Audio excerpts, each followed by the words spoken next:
এখন যে ওয়ার্ডটা শিখবো সেটা হচ্ছে স্কেদিং। স্কেদিং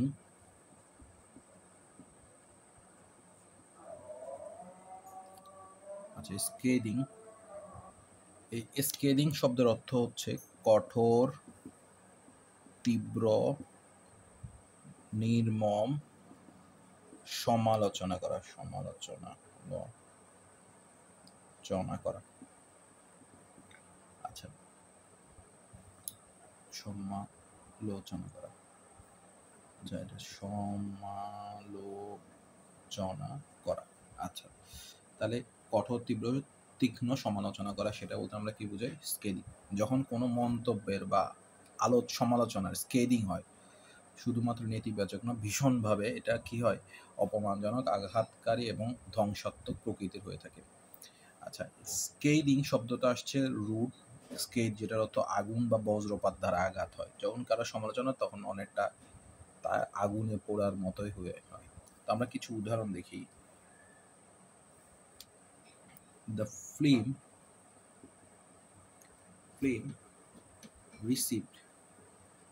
received a scathing review from the critic,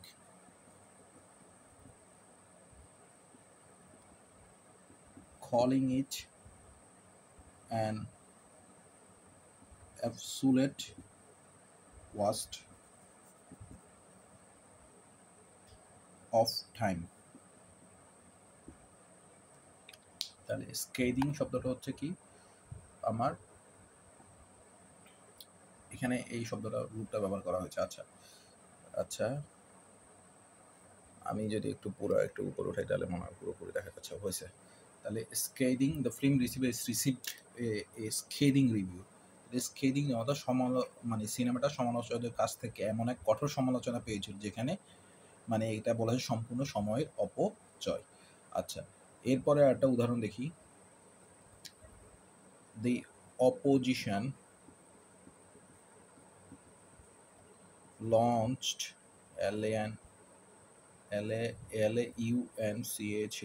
launched a scathing attack on the government economic policy. policy। আচ্ছা, তাহলে কি করলো? বিরোধী দল মানে অপোজিশন লঞ্চড, মানে বিরোধী দল সরকারের অর্থনৈতিক নীতির উপর একটি তীব্র আক্রমণ করা শুরু করলো। আচ্ছা, এটা ছিল স্কেদিং এর একটা উদাহরণ। আচ্ছা, এরপর his father gave him a scathing look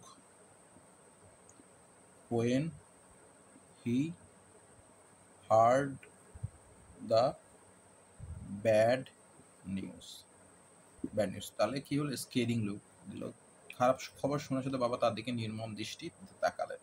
স্কেদিং শব্দ কঠোর, তীব্র, নির্মম সমালোচনা করা, বা আমরা বলতে পারি উগ্র, কটু, তীক্ষ্ণ, মারাত্মক সমালোচনা, স্কেদিং।